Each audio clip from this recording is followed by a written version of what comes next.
ASM info viewers அனைவருக்கும் வணக்கம். நான் டாக்டர் நித்யா, சித்தா ஃபிசிஷியன். சீரணம் சம்மந்தப்பட்ட பிரச்சனைங்க. எனக்கு இன்டைஜஷன் ரொம்ப நாளா இந்த பிரச்சனை இருக்கு டாக்டர். இது மட்டும் இல்லாம மேல் வயிறு மேல் வயிறு பிரச்சனை தான் எனக்கு அதிகமா இருக்கு. மேல் வயிறு மட்டும் உப்பசமா தெரியுது. இதுக்கு என்ன காரணமா இருக்கும்? சரியான அளவு நான் உணவு சாப்பிடுறேன். இருந்தாலும் மேல் வயிறு எனக்கு உப்பசமா இருக்கு டாக்டர். இது பல வருஷமா எனக்கு இருக்கு அப்படின்னு சொன்னா, என்னென்ன காரணங்களால உங்களுக்கு மேல் வயிறு உப்பசமா தெரியுது? ஒரு சிலருக்கு நம்ம நெனச்சுப்போம் இது தொப்பை அப்படின்ட்டு. தொப்பை அப்படின்னு சொல்றது உங்களுக்கு அடிவயிற்று பகுதியில பெரிதாக ஃபர்ஸ்ட்டு ஸ்டார்ட் ஆகும். ஆனா மேல் வயிறு மட்டும் தொப்புளுக்கு மேல கரெக்ட்டா நெஞ்செலும்பு முடியுது பார்த்தீங்களா? ரிப் கேஜ் முடியிற இடத்துல இருந்து அப்படியே உப்பசமா தெரியறது. நெறைய பெண்கள் தாங்க இந்த விஷயத்த வந்து அதிகமா சொல்றீங்க. இந்த மேல் வயிறு உப்பசமா இருக்கிறதுக்கு காரணங்கள் என்ன தெரியுங்களா? சரியான நேரத்துல முதல் முக்கியமான காரணம், கரெக்ட்டா சரியான நேரத்துல நம்ம உணவு எடுக்காமல் இருப்பது. சரியா உணவு எடுக்காம இருந்தோம்னு வச்சுக்கோங்களேன், நமக்கு என்ன ஆகும்னா, வயிறு உப்புசமாக ஆரம்பிச்சுரும். அப்போ என்ன ஆகுது? உள்ள நெறைய கேஸ் ஃபார்மேஷன் ஆக ஆரம்பிச்சுரும். அசிடிட்டி வர ஆரம்பிச்சுரும். அசிடிட்டி வந்ததுக்கு அப்புறம் தான் உள்ள கேஸ் ஃபார்மேஷன் ஆகும். இப்போ அல்சர் நெறைய பேருக்கு இருக்குன்னு வச்சுக்கோங்களேன். இது 2வது முக்கியமான காரணம். அல்சர் அதிகமா இருக்கு நெறைய பேருக்கு. காலையில எந்திரிச்ச உடனே நல்லா சூடா டீ, காஃபி குடிச்சிட்டே இருக்கோம். திரும்பவும் காஃபி குடிக்கிறோம். ஒரு நாளைக்கு 4, 5 காஃபி, 5, 6 டீ இந்த மாரி ரெகுலரா குடிச்சுக்கிட்டே இருக்கிறவங்களுக்கு, மேல் வயிறு பகுதியில அல்சர் பிரச்சனை அதிகமாகவே இருக்குங்க. இந்த அல்சர் பிரச்சனை தீராது ரொம்ப நாளா இருக்குன்னு வச்சுக்கோங்களேன். அதாவது உங்களுடைய வயிற்று பகுதியில இன்னர் லேயர் மியூக்கஸ் மெம்பரேன் இருக்கு பார்த்தீங்களா? அந்த மியூக்கஸ்ல அதிகமா அல்சர் இருந்துச்சுன்னு வச்சுக்கோங்க. அல்சர் நமக்கு சரி ஆகாம ரொம்ப நாளா நமக்கு பெயின் குடுத்துக்கிட்டே இருக்கும். வயிறு உப்புசத்த குடுக்கும். இதுல ஜெர்ட் ப்ராப்ளம் நெறைய பேருக்கு இருக்கும். ஜிஇஆர்டி அப்படின்னு சொல்லுவோம். Castro oesophageal reflux disease.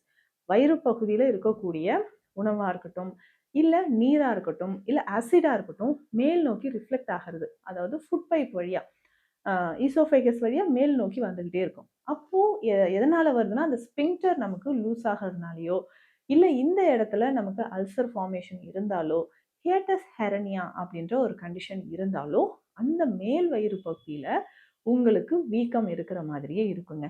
இன்னும் ஒரு சிலருக்கு மேல் வயிறு தொப்பை வர்றதுக்கு முக்கியமான ஒரு காரணம், மேல் வயிறு உப்புசமாக இருக்கிறதுக்கு காரணம் அப்படின்னு பார்த்தோம்னா, உணவு 3வது முக்கியமான காரணம், நல்ல ஹெவியா ஃபுட் சாப்பிடுறது.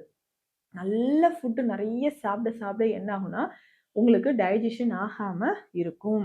அப்போ இரவு நேரத்திலும் நெறைய பேர் நல்லா ஹெவியா சாப்பிட்டுட்டு, நான்வெஜ் நெறைய சாப்பிட்டுட்டு அப்படியே தூங்கிடுவீங்க. இந்த உணவு நம்ம குடல் பகுதியிலே இருந்து என்ன ஆகும்னா, டைஜஷன் ஆகாம நமக்கு உள்ளேயே தங்கி புளிச்சு வாயுக்கள் நெறைய உருவாக ஆரம்பிச்சுரும். இந்த வாயுக்கள் நெறைய சேர்றதுனால தான் நம்மளுடைய குடல் பகுதியில பார்த்தோம்னா, வாயுக்கள் நெறைய சேர்ந்து வீக்கமா தெரியும். வயிறும் நமக்கு வீக்கமாக ஆரம்பிக்குது. இன்னும் சிலருக்கு நெறைய மெடிசின்ஸ் சாப்பிடுறவங்களா இருக்கலாம். இல்ல ஆல்கஹால் நெறைய குடிக்கிறவங்க. இல்ல இதற்கு அடுத்தது பார்த்தோம்னா, இந்த கார்பனேட்டட் ட்ரிங்க்ஸ் எனக்கு வயிறு உப்புசமா இருக்கு கொஞ்சம் சோடா குடிச்சுக்கிறேன். எனக்கு செரிமானம் ஆகல, சோடா குடிச்சுக்கிறேன். இந்த சோடா குடிச்சு, குடிச்சு என்ன ஆகும்னா, அதுவுமே கேஸா தாங்க சேரும். அதுவுமே வயிறு பகுதியில உங்களுக்கு என்ன ஆகும்னா, வாயுவாக உற்பத்தியாகி, மேல் வயிறு உப்புசமாக இருக்கிறத நம்ம பார்க்க முடியும். இந்த மாரி தான் நெறைய நபர்களுக்கு மேல் வயிறு உப்புசமா தெரியுது. இதுக்கு சிம்பிளா நம்ம என்னென்ன பண்ணலாம் அப்படின்னு கேட்டீங்கன்னா, கொஞ்சம் கண்டிப்பா பிசிக்கல் ஆக்டிவிட்டி ரொம்ப முக்கியங்க. ஸோ காலையில கொஞ்சம் வாக் பண்ணிக்கோங்க. ஸோ கூடுமான அளவு நீங்க வாக் பண்ணும்போது, ஈஸியா உங்களுக்கு மேல் வயிறு பகுதியில இருக்கக்கூடிய அந்த உப்புசம் குறைய ஆரம்பிக்கும். அதுக்கப்புறம் அதிகமா ஸ்பைசி ஃபுட் இருக்கு இல்லையா? நல்ல காரமா, இல்ல மசாலா பொருட்கள் சேர்ந்த உணவுகள் எடுக்கிறதையும் நீங்க தவிர்த்துக்கோங்க. ஸோ ஸ்பைசி ஃபுட்லாம் நீங்க எடுக்கிறத கட்டாயம் தவிர்க்கணும். ஸோ அந்த மாரி தவிர்த்தா மட்டும் தான், இந்த வயிறு உப்புசம் அப்படின்ற பிரச்சனை உங்களுக்கு குறைய ஆரம்பிக்குது. சரிங்க. இத தாண்டி வேறு என்னங்க பண்ணணும் அப்படின்னு கேட்டீங்கன்னா, ஈஸியா டைஜஷன் ஆகக்கூடிய உணவுகள். அந்த உணவுகள்னு சொல்லும்போது, நல்ல ஆயில் கன்டென்ட் இருக்கிறதோ, இல்ல புளி நெறைய சேர்த்த உணவுகளோ, உப்பு நெறைய சேர்த்த உணவுகளோ எடுக்காம நீங்க அவாய்ட் பண்ணிக்கோங்க. அப்போ தினம்தோறும் நம்ம என்ன பண்ணலாம்னா, கொஞ்சம் கொஞ்சமா பழச்சாறோ, இல்ல சில வெஜிடபிள்ஸ சாறாக எடுத்து நம்ம குடிக்கலாம். அப்படி நம்ம குடிக்கக்கூடிய இந்த காய்கறிகள்ல எந்தெந்த காயோட சாறு நம்ம குடிச்சோம்னா, வயிறு புண்களை ஆற்றி வயிறு உப்புசத்தையும் உங்களுக்கு குறைக்குது அப்படின்னு கேட்டிங்கன்னா ரொம்ப சிம்பிளுங்க. வெள்ளை பூசணி.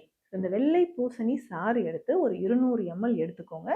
இதுல 1/2 ஸ்பூன் அளவுக்கு சீரகம் பொடி, 1/2 ஸ்பூன் அளவுக்கு அதிமதுரம் பொடி சேர்த்து காலையில குடிங்க.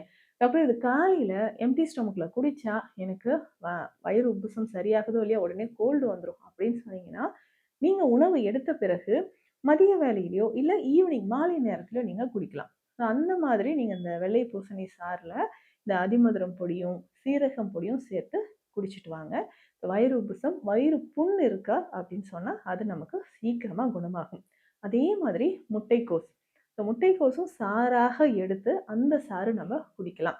முட்டைக்கோஸ் சாறா குடிக்க எனக்கு முடியாது அப்படின்னு சொன்னீங்கன்னா, வேக வச்சுக்கோங்க. நல்லா பாயில் பண்ணி, மிக்ஸியில அரைச்சு, வடிகட்டி அந்த தண்ணீர நீங்க குடிச்சிட்டு வரலாம். இந்த மாதிரி முட்டைக்கோஸ் குடிச்சிட்டே வரும்பொழுதும், வயிறு எரிச்சல், வயிறு உப்புசம், வயிறு புண்கள் நமக்கு குணமாக ஆரம்பிக்கும். அதுக்கு அடுத்தது முக்கியமானது பீர்க்கங்காய். இத பச்சையாவே நீங்க ஜூஸா குடிச்சிட்டு வாங்க. இதனோட ஒரு 4, 5 கறிவேப்பிலை இலைகளும் சேர்த்து குடிச்சிட்டு வரலாம். அப்போ மேல் வயிற்றில் இருக்கக்கூடிய அல்சர் பிரச்சனை நமக்கு குணமாக ஆரம்பிக்கும்.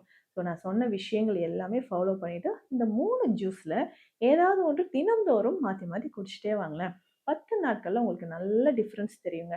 அதுக்கப்புறம் சித்த மருத்துவத்தில் சீரகாதி சூர்ணம் நோட் பண்ணிக்கோங்க. சீரகாதி சூர்ணம். ரொம்ப சிம்பிளா உங்களுடைய வயிறு எரிச்சல், வயிறு உப்புசம் சரியாகணும்னா சீரகாதி சூரணம்.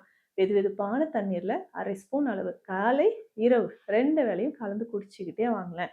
வயிறு உப்புசம், வயிறு சம்பந்தப்பட்ட பிரச்சனைகள், வயிறு எரிச்சல் இது எல்லாமே உங்களுக்கு கூடிய விரைவில் குணமாக ஆரம்பிக்கும். மேல் வயிறு மட்டும் பெருசா இருக்கு, வயிறு உப்புசம் இருக்கு, புளிச்ச ஏப்பம் வருது, கவலையே வேண்டாம். இந்த குறிப்புகளை ஃபாலோ பண்ணுங்க. மீண்டும் அடுத்த பதிவில் சந்திக்கலாம். நன்றி.